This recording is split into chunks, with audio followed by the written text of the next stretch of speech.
c'est dommage parce que les joueurs, ils ont pas suivi mes vidéos. C'est ça.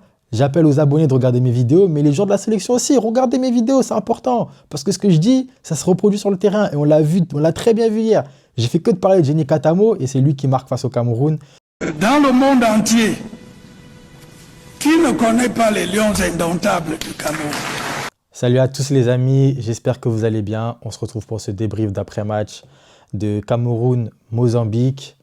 La phase de poule s'est terminée. On finit avec 7 points. On va retenir les 7 points, hein. C'est une bonne chose. Moi qui pensais qu'on ne ferait pas autant de points. Certes, dans ma toute première vidéo, j'avais dit qu'on ferait sûrement 7 points. Je l'avais dit, mais au fond de moi, je me disais, vu comment c'est parti, les 7 points, ils vont être très compliqués à aller chercher. Et au fil du temps, je me disais qu'on allait faire 5 points. Et puis finalement, quand on a joué notre premier match, j'ai repris espoir en ces fameux 7 points. Mais on a fini deuxième de la poule du coup. On n'a pas fini premier. La Côte d'Ivoire a fini premier. Et tout ça parce qu'on a battu le Mozambique 2-1. C'est une bonne chose, on va retenir la victoire, on va dire. Mais au-delà de ça, il y a eu beaucoup de choses qui m'ont moins plu. Et l'ensemble des joueurs, l'ensemble de l'équipe, le coach, etc., ils l'ont tous dit en zone mixte après le match, en conférence de presse, etc. On s'est contenté du minimum, ou du moins les joueurs se sont adaptés au niveau de l'adversaire, on va dire. Et moi, j'ai pas vraiment aimé ça. Moi, j'aime pas trop parce que ça me fait peur pour le match face à l'Afrique du Sud pour la suite. On a vu la première mi-temps du Cameroun. On a eu beaucoup de ballons. Normalement, c'est un match où pour moi, on aurait dû gagner 5-1 ou 6-1 ou même 4-1. Mais c'est pas un match où on doit gagner 2-1. Et à cause de ça, on termine deuxième de la poule. On n'aura pas limite une semaine complète pour se préparer, donc moins de jours de repos pour les joueurs. Et on aurait pu terminer premier cette poule tout simplement. Devant la Côte d'Ivoire, on aurait pu être du côté tranquille, pas vraiment tranquille, c'est pas le bon terme, mais le côté moins compliqué du tableau. Parce qu'on aurait eu l'éventualité, si on aurait joué, si on aurait fini premier, on aurait joué face au Burkina, dans l'éventualité d'affronter l'Égypte, ensuite dans l'éventualité en demi-finale d'affronter le Sénégal, ou le Mali ou la Tunisie, mais je pense que ce sera le Sénégal qui sera en demi-finale. Donc pour moi, c'était le côté le plus simple du tableau, parce que là, on sera du côté du pays hôte avec le Maroc. En huitième, on affronte l'Afrique du Sud, qui est une très bonne équipe. En plus de ça, on va retrouver ce bon vieux Hugo Bross. Hugo Bross qui nous avait permis de gagner la Coupe d'Afrique en 2017. Donc c'est un coach avec qui on a de très bons souvenirs, des souvenirs de réussite, de gloire, de victoire. Donc on va le retrouver. Le Cameroun a beaucoup changé depuis, mais je pense qu'il saura comment aborder ce match. Après, il y a le pays hôte, le Maroc, qu'on pourrait affronter si on gagne l'Afrique du Sud en quart de finale. En demi-finale, il y a des gros adversaires comme l'Algérie, la RDC ou le Nigeria. Donc c'est un côté du tableau qui est vraiment très compliqué. Le seul avantage qu'il y a dans ça, comme on a fini deuxième, c'est qu'on jouera tous nos matchs à Rabat. Donc on n'aura pas à changer de ville, on restera dans la même ville. Ça, c'est le point positif de la chose, on va dire. Tous nos matchs, ils seront à Rabat et il n'y aura pas de prise de tête sur les changements de ville, etc. Donc c'est l'avantage. Mais pour en revenir au match d'hier, la première mi-temps, moi, globalement, j'ai pas aimé. Même l'ensemble du match, j'ai pas trop aimé. On aurait dû tabasser l'équipe, en fait. L'équipe adverse, on aurait dû tabasser le Mozambique. On a eu énormément d'occasions qu'on a ratées. Christian Kofan, 19 ans, c'est sa deuxième titularisation avec le Cameroun, mais il rate énormément d'occasions. Après, il a la chance derrière, ou la chance, pas la chance, puisque c'est un geste qui travaille tout le temps à l'entraînement, je pense, mais il a la réussite derrière de mettre ce magnifique but. Franchement, il s'est très bien rattrapé parce qu'il met un but sublime, un but extraordinaire, entrée de la surface, barre en tranche. Je pense que c'est l'un des meilleurs buts de la compétition. En plus de ça, il finit homme du match, il devient le plus jeune buteur de la CAN. Enfin, pas de l'histoire de la CAN, hein, de plus jeune buteur dans cette CAN 2025. Donc il a tout gagné hier soir. C'est un bon match pour lui. Je ne vais pas dire un très bon match parce qu'il a quand même raté pas mal d'occasions. Et bizarrement, il a réussi la plus dure, mais son but, c'est vraiment un bijou. Et c'est vraiment un but sublime. Donc je suis très content pour lui. Sa deuxième titularisation avec le Cameroun, c'est déjà un but marqué, c'est déjà un titre d'homme du match, c'est déjà une réussite. Donc je suis vraiment content pour lui. Félicitations à Christian Kofan. J'espère qu'il va mettre encore plein d'autres buts. Pourquoi pas nous mener à la victoire finale dans cette Coupe d'Afrique en finissant, je sais pas, avec 5 buts dans la compétition, etc. Je lui souhaite vraiment tout le meilleur. Mais au-delà de ça, et son match est un peu à l'image de l'équipe, il y a eu des moments où on était vraiment bon et des moments où on était moins bon. Il y a eu surtout en première période où le Mozambique avait le dessus sur nous, notamment avec ce but de Génie Katamo. Génie Katamo, moi j'ai beaucoup parlé de lui et il est arrivé, il a mis un but, lui aussi un très beau but à l'extérieur de la surface, un enroulé qui est allé dans le petit filet de Davy Sepassi. Davy Sepassi, moi je l'ai déjà dit plusieurs fois, mais pour moi c'est pas l'homme qu'il faut dans les buts du Cameroun. Pour moi, c'est Simon Ngapatoutbou qui doit jouer parce qu'avec Epassi, en fait, il y a trop de fébrilité. Je ne comprends pas pourquoi un gardien aussi âgé, aussi expérimenté, n'arrive pas à apporter de la sérénité, que ce soit aux fans ou aux joueurs. Je ne comprends pas et j'ai du mal avec ça. Déjà, même avant le but, il y a eu une sortie aérienne où il s'est loupé, la défense a dégagé le ballon. Il y a eu une situation où avec Boyomo, ils ne se sont pas parlé, ou je sais pas, Boyomo allait dégager le ballon, au final il a pris le ballon, etc. Donc c'est des choses, moi j'ai du mal, et en plus de ça, le but qu'il prend, j'ai l'impression qu'à chaque frappe cadrée, il y aura but. Et ça, c'est très problématique parce que pour la suite de la compétition, ça va commencer à se resserrer l'écart entre les équipes. Et je pense que le moindre but, ça se payera cash. Peu importe l'adversaire, que ce soit l'Afrique du Sud, ou le Maroc, ou le Nigeria, ou le Congo, ou l'Algérie, ou je ne sais qui, le moindre but encaissé, ça va se payer cash. Et derrière, il faudra faire un effort surhumain pour mettre un but de plus que l'adversaire. Parce qu'on rappelle, c'est comme ça qu'on gagne un match de foot. Donc quand tu as un gardien où quasiment à chaque fois, un tir cadré, ça fait un but, je suis désolé, mais ça fait peur, ça rassure personne. Donc j'espère que Simon Ngapatoutbou va jouer les prochains matchs, même si je pense que ce sera toujours Davy Sepassi, hein. Mais si c'est toujours lui qui essaye de mieux jouer, de se reprendre en main. Face au Gabon, il avait très bien joué, mais moi je savais, je me suis dit, on va pas lui jeter des fleurs tout de suite parce que c'est un gardien qui a beaucoup déçu lors de ses précédents matchs avec le Cameroun. Donc moi j'attendais une deuxième confirmation face à la Côte d'Ivoire. Et là hier soir, on l'a vu, face au Mozambique, il était vraiment... Moi j'ai pas du tout aimé son match, il était vraiment mauvais. Mais bon, on va pas tout se focaliser sur lui parce que lui il est seulement dans les buts. Et c'est l'ensemble du match que je trouve qu'on n'a pas très bien joué, du moins en première mi-temps. Et David Pagou l'a très bien dit. Il a fallu que dans les vestiaires, il réveille les joueurs, il les secoue un peu, il leur crie dessus. Par exemple, il y a des joueurs, pour moi, on leur a donné cette chance et ils ont pas saisi leur chance correctement. Moi, j'ai tout de suite l'idée de Aboubacar Najida, qui est un joueur que j'aime beaucoup, qui est un jeune joueur, il a seulement 20 ans. Ça veut dire qu'il a le temps de progresser, mais il n'a pas énormément de temps que ça, en fait. Et hier, on l'a vu durant le match, David Pagou, toute la première mi-temps, David Pagou, il faisait que de crier sur lui. Il faisait que de crier sur lui. Pourquoi? Parce que déjà, défensivement, il a beaucoup de lacunes. Je pense qu'avec le temps, il va le travailler, mais il va falloir qu'il le travaille vraiment vite parce que c'est des lacunes qui commencent à trop se voir. Et je me demandais pourquoi il ne jouait pas cette saison à Rennes. Mais en fait, ça commence à s'expliquer, ça commence à se comprendre. Parce que quand tu as des grosses lacunes défensives comme ça, on ne peut pas te faire jouer. Surtout que tu as un poste de latéral. Ok, offensivement, Bakar Najida, c'est un très bon joueur. Mais derrière, il a des lacunes. Et c'est des lacunes en match à élimination directe, tu ne peux pas accepter ça. Et on l'a vu, David Pagou faisait que de crier sur lui.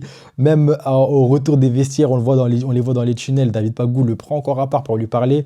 Donc je pense qu'Aboubacar Najida doit encore travailler sur ça. Et dans sa concurrence avec Darlan Yangwa, pour moi, c'est Darlan Yangwa qui mérite totalement de jouer titulaire. Parce que défensivement, il sait faire le taf. Offensivement aussi, il sait faire le taf.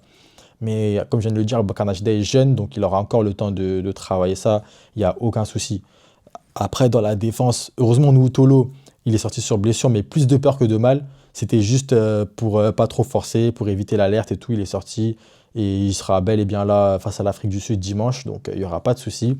Mais dans la défense, Niamsi, sa première mi-temps, j'ai trouvé très bonne.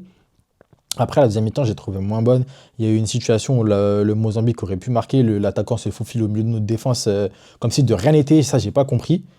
Et heureusement qu'il rate son occasion. Il la rate totalement, mais ça aurait pu faire un 2-2.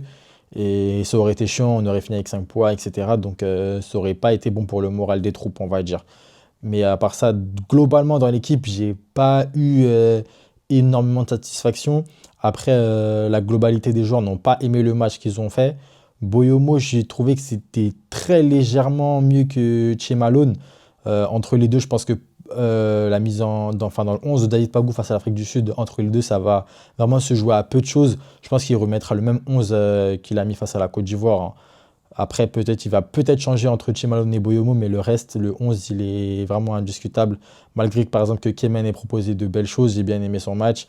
Mais pour moi, Vom reste mieux, reste une meilleure option, reste légèrement au-dessus. Namasso, il n'a pas très bien joué hier, mais ça reste notre meilleur joueur dans ce secteur-là du jeu, dans la création au milieu de terrain. Mais je trouve que c'est dommage parce que c'est une victoire qu'on aurait dû avoir sur un grand écart de but et ça n'a pas été le cas. Et du coup, on finit deuxième, mais bon. Comme on le sait, hein, le Cameroun, on a un pays, on aime bien être les méchants dans l'histoire.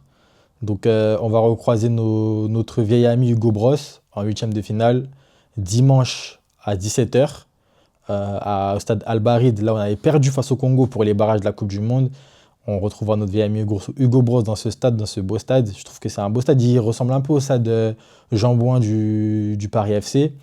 Et après, peut-être, si on gagne, on retrouvera le Maroc, pays hôte. Et là, bah, on enfilera pleinement notre rôle de méchant de l'histoire. Il faudra qu'on essaye de les battre. Mais sur ce match face au Mozambique, on prend les 3 points. Parce que dans une Coupe d'Afrique, gagner un match, c'est toujours compliqué. On prend les 3 points. Mais je suis un peu déçu. En plus, ça, le Mozambique, ils avaient fait tourner. Il n'y avait pas Reinildo, il n'y avait pas Mecher, il y avait pas mal de joueurs qui n'étaient pas là. Il n'y avait même pas le gardien titulaire. Et on gagne seulement 2-1. C'est dommage. Après, même nous, on a fait tourner un peu. Mais je trouve ça vraiment dommage. J'espère que face à l'Afrique du Sud, on va vraiment rehausser le niveau de jeu. J'espère que tout le monde sera à fond, que tout le monde sera déterminé. Un peu triste, je pense aussi à ça, mais un peu triste pour le raté de Karl Taillon. Ça me fait de la peine parce qu'aujourd'hui, il y a beaucoup de Camerounais qui lui tombent dessus.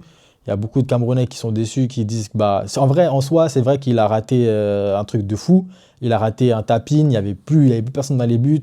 C'est incompréhensible de rater ça, c'est impossible de rater ça.